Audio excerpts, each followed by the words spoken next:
All right, welcome to section 7.6b on triangles. On 7.6a, we talked about triangles and some properties. And remember, we saved the two ideas about midsegments and about centroids that we're going to be focusing on today. If you don't have a note packet on Google Classroom, there is a packet for the notes that you can go print off yourself, or you can watch it and then get the note packet later, whichever you want to do. So let's go ahead and get started. First, before we can start though, we need to make sure we have the following formulas that we're going to have to use today. We're going to have to use the formula about midpoint from the first half of Unit 7. And midpoint, remember, is that we add our x's, comma, and then we add our y's, and that gives us the midpoint. So we've got to remember that one. Also from Unit 7, first half of Unit 7, we talked about the distance formula. Now remember that one is the square root of, you take your x's, subtract them and square them, and your y's, subtract them and square them, and then you do the square root. We're going to want that to be exact. And then the last formula that we're going to have to use today is the formula for slope. And it's been a while since we used the slope formula, but we're going to be using it today as well. Remember, to find slope, that's rise over run. Rise is your y's, so you subtract your y's, the difference in y's, over the difference, so subtracting in your x's. Now, distance formula and slope kind of look somewhat the same in that you're subtracting, but remember, y's need to be on top and then x's on bottom. And here, ordered matters. If you do y2 minus y1, then you have to do x2 minus x1. Where here, because you're squaring them, it's okay. All right, we're going to do one of each type. So first, example 1. We're given triangle ABC, and it has the vertices of -4, 1, which is right here, B, which is 8, -1, C, which is -2, 9, and DE is the midsegment of that triangle ABC. So we're going to be asked to do three things. We have to first find the coordinates of DE, so what D is and what E is, that will be our A. Then we have to verify that AC is parallel to DE. Well, if they're parallel, they should have the same slopes. And then we also have to verify that DE, this length right here, is half this length right here. Okay, so let's start with A. So first we have to find the coordinates of D and the coordinates of E. Well, D, remember, is the midsegment of these two pieces. So that means I need to find the midpoint because I'm in between these 2 points. So to find D, it's going to be -2 plus 8, because remember we're finding the average, we add them, divided by 2 for my x's, and my y's will be 9 plus 1 divided by 2, which -8 plus 2 would be 6 divided by 2 is a 3. 9 plus 1 is 10. Oh, 9 plus, hang on. Almost lost this -1 right there. So 9 plus, don't lose it, that's a -1, is 8 over 2 is 4. So I would have messed everything up. So this is 3, 4. And that will be one answer on your assignment today. Okay, we'll do the same thing for E. So for my x's, I have -4 plus 8 divided by 2, and I have 1 plus -1 divided by 2. Well, -4 plus 8 will be 4 divided by 2 is 2. And 1 plus -1 would be 0 divided by 2 is 0. Okay, so part A done. Moving on. Part B. We have to verify that AC is parallel to DE. So in other words, so this part I was using the midpoint. And for this I'm going to use slope because parallel lines have the same slope. So part B. So I have to show that AC, that's this one. So I'm going to go find the slope of AC should equal the slope of DE. Okay, so AC. So remember, here's A and here's C. And remember, it's my y subtracted over my x's. So I have 9 minus 1 over -2 minus -4, which would make 4. 9 minus 1 is 8. -2 plus 4 would be 2, and 8 over 2 is 4. So it has a slope of 4. So that's an answer. Okay, that's AC. Now we're going to do DE. So DE is this part. Oh, I forgot to write this. This is at 2, 0.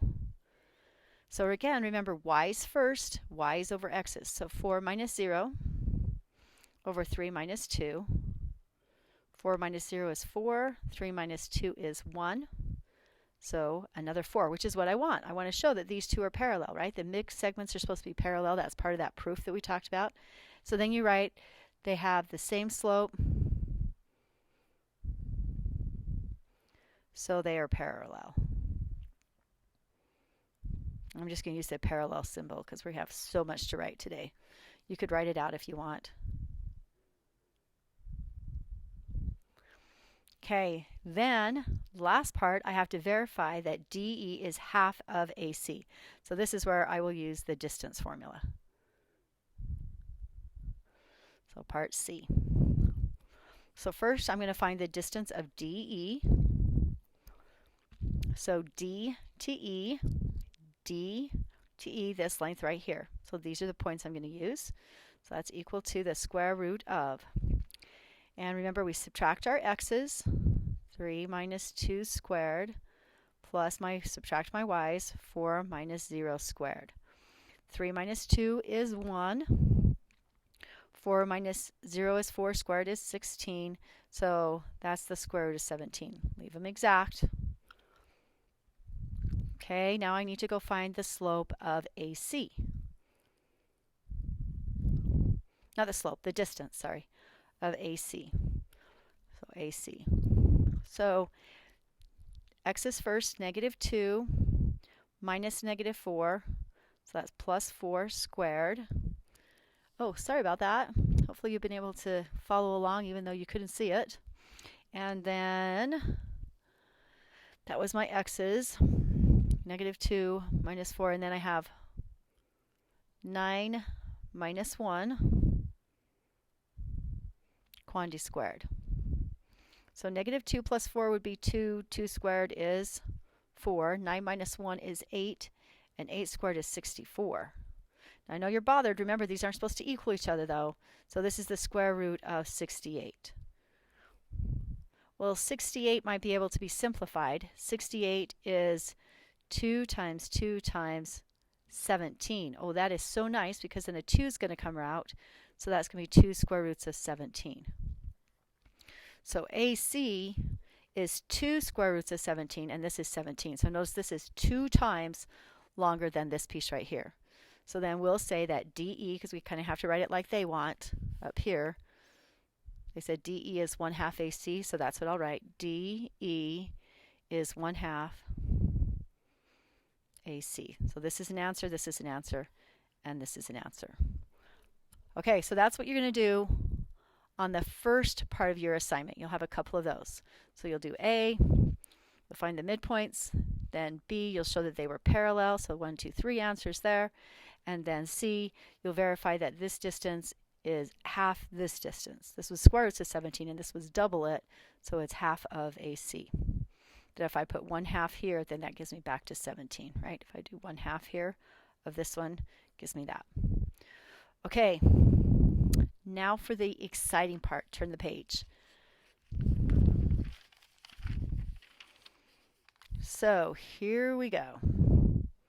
This is about the centroid. So it says the medians of a triangle meet at a point. We know that it's called the centroid. Given a triangle with vertices 0, 1 for A, 6, 1 for B, and 4, 5 for C, we have to prove that the medians meet at a single point. And we have to find that single point. Okay, deep breath, here we go. So first I'm going to go plot the points. So 0, 1, this is A. Very critical that we graph these correctly. Then 6, 1, so that's right 6 and up 1. That's my B. And then 4, 5, that's my C. I'm going to make sure I kind of draw these really nicely. Connect them with a straight edge. There we go. So we have to prove, oh, let's write those ordered pairs, that they meet at a point. So first I need to go find those, but first let's go ahead and label this is 4, 5. This is 6, 1. So I don't have to reference up here. I can just look at my picture. And this is 0, 1. So remember, the centroid is found by all of the medians intersecting. So I have a median here that will bisect these two. So I'm going to need to go find the midpoint here. I'm going to have to go find the midpoint here and the midpoint here. So that's what I'm going to do next, which is what A says. It says find the coordinates of D, E, and F, the midpoints of AB. So D is going to go with AB. E, F will go to, whoops, overachieved, to AC, and F will go to BC. So midpoints. So first let's go find D.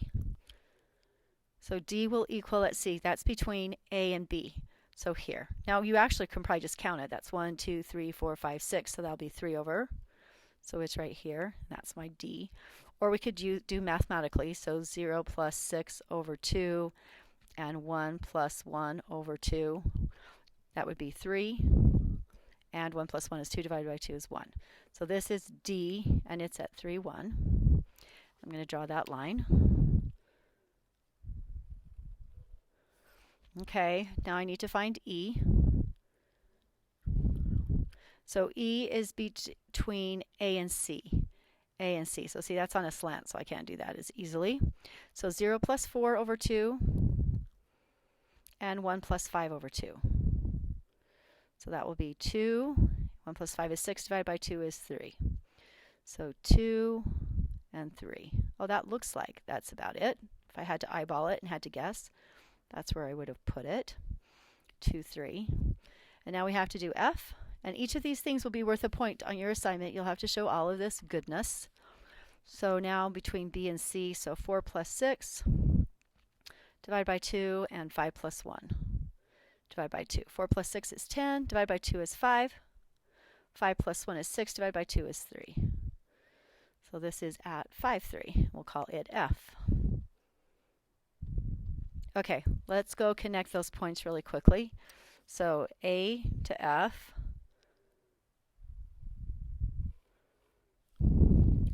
And then I just need to draw E to B. So from this vertex to its midpoint. Again, that's called the median, right? So we're going to go find the medians. So this is an answer, this is an answer, and that is an answer. Okay, now we have to find the equations for 2 of the medians. We're actually going to find the equations for all of the medians, just so we can check it. And then we'll use system of equations to find the location of the centroid, which is the point where the medians intersect.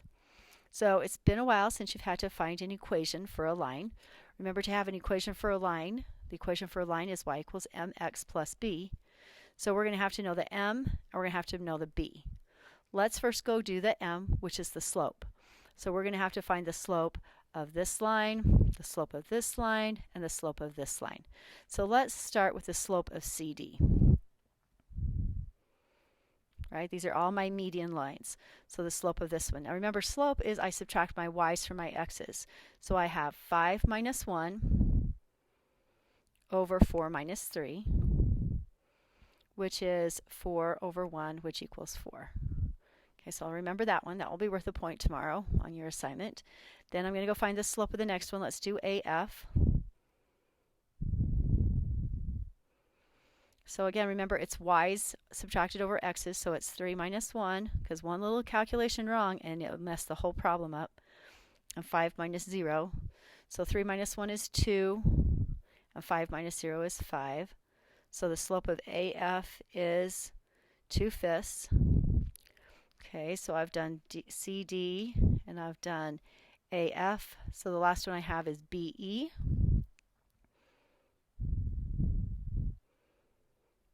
Oops.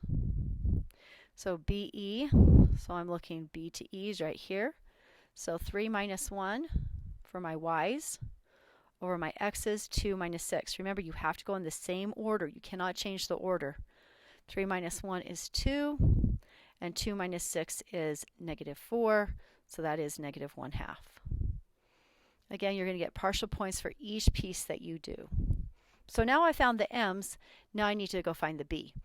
Well, again, we're going to have to go back to our 8th math time, and you can find the b by going and plugging in y, the m, and the x and find the b. But there's one that's a little bit nicer that they teach you in 8th math, which is called that point slope. Remember, it looked like this: y minus y1 equals m times x minus x1. This one's a little bit faster to use. As you get into higher math, we tend to use this one more than we go just to find the b. And we call it point slope because we have this is our point and this is our slope. So we're going to go choose a point and our slope, and then all we'll have to do is distribute and move this point over. Okay, that was too fast. We're going to do it 3 times, so hopefully by the 3rd time you'll feel like you have it down. So we have to go find the equation for CD, the equation for AF, and the equation for BE. So first, the equation for CD. All right, so here's CD, this line right here. I'll slide it down for just a minute, then I'll have to slide it back up so you can see my writing. So CD has points 4, 5, and 3, 1. And I just need to use one of the points, not both of them. I'm going to use 3, 1 just because they're smaller numbers.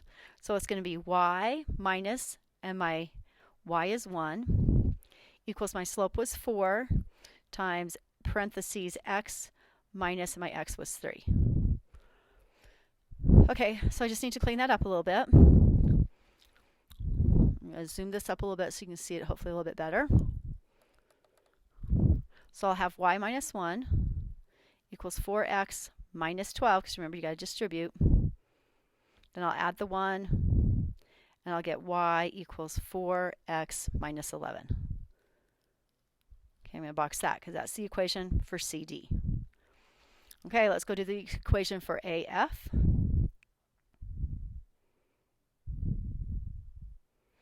Hopefully I'm not writing too big. I got to have lots that I still have to do. All right, so AF is right here. And again, I can use 0, 1, or 5, 3. I'm going to use 0, 1. 0, 1 for my point. 0, 1. So y minus 1 equals, my slope this time was 2/5 of x minus 0.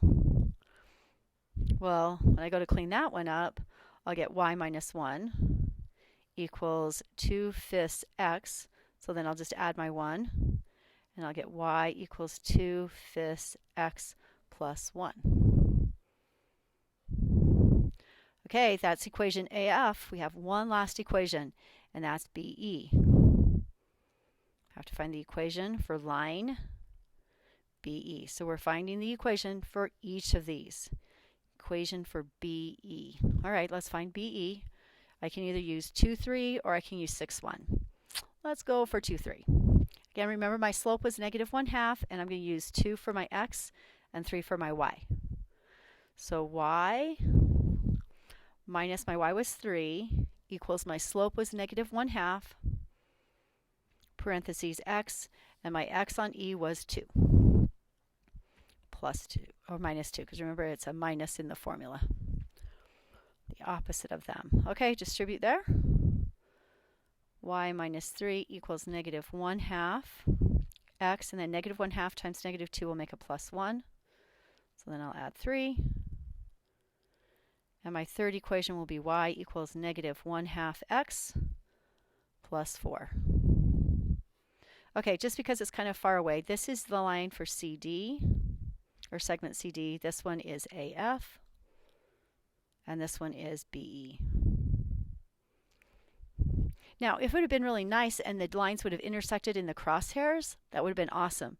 But it's going to be a little bit more than 3 and a little bit more than 2 for my answer, for my x and my y. So we're going to have to go plug those in. So you can choose 2 of the 3 because you don't need, you've got just 2 of the lines are intersecting. So I'm just going to choose these 2 right here. So I'm now going to solve the system, because remember it says find the equations. It says of 2, but we did all 3, so I can check. Is why I do that. And then use the system equations to find the location of the centroid. So this is my system now. So this was a piece, and now we're going to do the system. So I'm just going to set, it says y equals this and y equals this, so I can just set these 2 equal, right? Use substitution and put this into here. So I can say 4x minus 11 equals 2/5 x plus 1. And then I can just go solve it. Now, I don't like to deal with fractions, so I'm going to multiply all of this by 5 because that's my denominator. So that's going to make this 20x minus 55. When I times this by 5, that will just leave it as 2x plus 5. See how nice and sweet that works? That's why I don't like to deal with fractions if I don't have to. Because look, now I just have a one-liner without any fractions. I know I can just quickly solve that by subtracting my 2x and adding 55 while I'm at it. We're getting close to done. If you're like, oh my gosh, this is crazy, I agree. 18x equals 55 plus 5 is 60. So I'll divide by 18. And x will equal, remember I want my x to be somewhere around 3 something, 3 and a little bit more. So let's see what we get when I take 60 and divide it by 18. I get 3.33333, which, change it to a fraction, which hopefully you already know without doing that, is 3 1/3. Okay, that's what x is. So now I need to go find y. Well, you can plug to find y into any of these three, doesn't matter. Remember, we want our y to be a little bit more than 2, so let's go see. Let's use this one right here. Y equals 4 times 3 1/3 minus 11. Calculator time. So 4 times, oh, that was in my answer, oh well, 3 1/3 minus the 11 gives me, oh, that's nice, I wanted a little bit more than 2, 2 1/3. So that means that the centroid is at, x is 3 1/3 and 2 1/3. Beautiful. Okay, just some side notes really quickly, things that can make it go a little bit faster if you choose. Before I do that though, remember you could take this and go plug it into here to make sure that it works in this equation that we didn't use. So if I do negative 1/2, x was times 3 1/3, and then plus 4, I should get 2 1/3. Oh, I had something wrong, hang on. Let me just start all over. Negative 1/2 times by 3 1/3, and then add 4. Okay, hopefully I typed it in, and I want to see 2 1/3 when I press enter, and I do, so I know that that's right. Another thing is that your slopes, you don't necessarily have to use the slope formula. You could have just gone from C to D and gone and said, oh, that means here's my point, and I'm going to this one, that's up 1, 2, 3, 4, and over 1, right? I could just count it. Slope A to F. A to F is right here, so that's up 1, 2, and over 1, 2, 3, 4, 5. See, that's a little bit faster, but I wanted to practice slope formula. And then B to E is here. Now remember, start to the right, or move to the right. So start on E. So you go down 2 and over 1, 2, 3, 4, which is kind of what we got here, which is negative 1/2. Just be careful if you're going to count it. Make sure, oh, it's a negative slope or if it's a positive slope. All right, guys, good luck on your assignment today. And if you have questions or need help, come see me. Enjoy.